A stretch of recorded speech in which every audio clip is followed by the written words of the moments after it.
ന്യായാധിപന്മാരുടെ പുസ്തകം 5-ാം അധ്യായം. അന്ന് ദെബോരയും അമീനോവാബിൻ്റെ മകനായ ബാരാക്കും പാട്ടുപാടിയത് എന്തെന്നാൽ, നായകന്മാർ ഇസ്രായേലിനെ നയിച്ചതിനും ജനം സ്വമേധയാ സേവിച്ചതിനും യഹോവയെ വാഴ്ത്തുവീൻ. രാജാക്കന്മാരെ കേൾപ്പീൻ, പ്രഭുക്കന്മാരെ ചെവി തരുവീൻ. ഞാൻ പാടും, യഹോവയ്ക്ക് ഞാൻ പാടും. ഇസ്രായേലിൻ ദൈവമായ യഹോവയ്ക്ക് കീർത്തനം ചെയ്യും. യഹോവേ, നീ സേയിരിൽ നിന്ന് പുറപ്പെടുകയിൽ, ഏദോമ്യ ദേശത്തൂടി നീ നടകൊള്ളുകയിൽ. ഭൂമി കുലുങ്ങി, ആകാശം പൊഴിഞ്ഞു, മേഘങ്ങൾ വെള്ളം ചൊരിഞ്ഞു. യഹോവ സന്നിധിയിൽ മലകൾ കുലുങ്ങി. ഇസ്രായേലിൻ ദൈവമായ യഹോവയ്ക്ക് മുൻപിൽ ആ സീനായി തന്നെ. അനാത്തിൻ പുത്രനാം ശങ്കരിൻ നാളിലും യായേലിൻ കാലത്തും പാതകൾ ശൂന്യമായി. വഴിപോക്കർ വളഞ്ഞ വഴികളിൽ നടന്നു. ദെബോരയായ ഞാൻ എഴുന്നേൽക്കും വരെ, ഇസ്രായേലിൽ മാതാവായി എഴുന്നേൽക്കും വരെ നായകന്മാർ ഇസ്രായേൽ അശേഷം അറ്റുപോയിരുന്നു. അവർ നൂതന ദേവന്മാരെ വരിച്ചു. ഗോപുരദ്വാരത്തിങ്കൽ യുദ്ധം ഭവിച്ചു.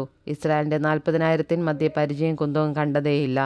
എൻ്റെ ഹൃദയം ഇസ്രായേൽ നായകന്മാരോട് പറ്റുന്നു. ജനത്തിലെ സ്വമേധാ സേവകരെ യഹോവയെ വാഴ്ത്തുവീൻ. വെള്ളക്കഴുതപ്പുറത്ത് കയറുന്നവരെ, പരവതാനികളിൽ ഇരിക്കുന്നവരെ, കാൽനടയായി പോകുന്നവരെ വർണ്ണിപ്പീൻ. വില്ലാളികളുടെ ഞാണൊലിയോടകലെ നീർപ്പാത്തിക്കിടയിൽ അവിടെ അവർ യഹോവയുടെ നീതികളെ, ഇസ്രായേലിൻ്റെ ഭരണനീതികളെ കദിക്കും. യഹോവയുടെ ജനം അന്ന് ഗോപുരദ്വാരത്തിങ്കിൽ ചെന്ന്, ഉണരുക, ഉണരുക ദെബോരയെ, ഉണരുക, ഉണർന്ന് പാട്ടുപാടുക. എഴുന്നേൽക്ക ബാരാക്കെ, അബീനോവാബ്, നിന്റെ ബദ്ധന്മാരെ പിടിച്ചുകൊണ്ടു പോക. അന്ന് ശ്രേഷ്ഠന്മാരുടെ ശിഷ്ടവും പടജനവും ഇറങ്ങി വന്ന്, വീരന്മാരുടെ മധ്യേ യഹോവയും എനിക്കായി ഇറങ്ങി വന്നു. എഫ്രൈമിൽ നിന്ന് അമാലേക്കിൽ വേരുള്ളവരും, ബെന്യാമീനെ നിന്റെ പിന്നാലെ നിന്റെ ജനസമൂഹത്തിൽ മാഗിരിൽ നിന്ന് അധിപന്മാരും, സെബൂലൂനിൽ നിന്ന് നായക ദണ്ഡധാരികളും വന്നു. ഇസ്സാഖാർ പ്രഭുക്കന്മാർ ദെബോരയോടുകൂടെ, ഇസ്സാഖാർ എന്ന പോലെ ബാരാക്കും താഴ്വരയിൽ അവനോടും കൂടെ ചാടിപ്പുറപ്പെട്ടു. രൂബേൻ്റെ നീർച്ചാലുകൾക്കരികെ ഘനമേറിയ മനോനിർണയങ്ങളുണ്ടായി. ആട്ടിൻകൂട്ടങ്ങൾക്കരികെ കുഴലൂത്ത് കേൾപ്പാൻ നീ തൊഴുത്തുകൾക്കിടയിൽ പാർക്കുന്നത് എന്ത്? രൂബേൻ്റെ നീർച്ചാലുകൾക്കരികെ ഘനമേറിയ മനോനിർണയങ്ങളുണ്ടായി. ഗിലെയാദ് യോർദാനക്കരെ പാർത്തു. ദാൻ കപ്പലുകൾക്കരികെ താമസിക്കുന്നത് എന്ത്? ആശേർ സമുദ്രതീരത്ത് അനങ്ങാതിരുന്ന് തുറമുഖങ്ങൾക്കകത്ത് പാർത്തുകൊണ്ടിരുന്നു. സെബൂലൂൻ പ്രാണനെ ത്യജിച്ച ജനം. നഫ്താലി പോർക്കളമേടുകളിൽ തന്നെ. രാജാക്കന്മാർ വന്നു പൊരുതു. താനാക്കിൽ വെച്ച് മെഗിദോ വെള്ളത്തിനരികെ കനാന്യ പൂവന്മാർ അന്ന് പൊരുതു. വെള്ളി അങ്ങവർക്ക് കൊള്ളയായില്ല. ആകാശത്തുനിന്ന് നക്ഷത്രങ്ങൾ പൊരുതു. അവ സീസരയുമായി സ്വഗതികളിൽ പൊരുതു. കീശോൻ തോട്, പുരാതന നദിയാം കീശോൻ തോട് തള്ളി അങ്ങ് അവരെ ഒഴുക്കിക്കൊണ്ടുപോയി. എന്മനമേ, നീ ബലത്തോടെ നടകൊള്ളുക. അന്ന് വൽഗിതത്താൽ, രൂക്ഷവൽഗിതത്താൽ കുതിരക്കുളമ്പുകൾ ഘട്ടനം ചെയ്തു.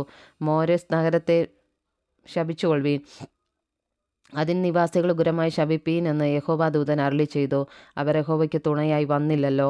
ശൂരന്മാർക്കെതിരെ യഹോവയ്ക്ക് തുണയായി തന്നെ. കേന്യനാം ഹേബരിൻ ഭാര്യയാം യായേലോ, നാരീജനത്തിൽ അനുഗ്രഹം ലഭിച്ചവൾ, കൂടാരവാസിനീ ജനത്തിൽ അനുഗ്രഹം ലഭിച്ചവൾ. തണ്ണീർ അവൻ ചോദിച്ചു, പാൽ അവൾ കൊടുത്തു. രാജകീയ പാത്രത്തിൽ അവൾ ക്ഷീരം കൊടുത്തു. കുറ്റിയെടുപ്പാൻ അവൾ കൈനീട്ടി, തൻ്റെ വലം കൈ പണിക്കാരുടെ ചുറ്റികയ്ക്ക് നീട്ടി. സീസരയെ തല്ലി അവൻ്റെ തല തകർത്തു, അവൻ്റെ ചെന്നി കുത്തി തുളച്ചു. അവളുടെ കാൽക്കൽ അവൻ കുനിഞ്ഞു വീണു, അവളുടെ കാൽക്കൽ അവൻ കുനിഞ്ഞു വീണ് കിടന്നു. കുനിഞ്ഞെടുത്തു തന്നെ അവൻ ചത്തു കിടന്നു. സീസരയുടെ അമ്മ കിളിവാതിലൂടെ കുനിഞ്ഞെന്ന് നോക്കിക്കൊണ്ടിരുന്നു. ജാലകത്തൂടെ വിളിച്ചു പറഞ്ഞത്, അവൻ്റെ തേർ വരുവാൻ വൈകുന്നത് എന്ത്?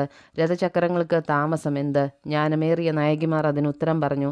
താനും തന്നോടുകൂടെ മറുപടി ആവർത്തിച്ചു. കിട്ടിയ കൊള്ള അവർ പങ്കിടുകയല്ലയോ?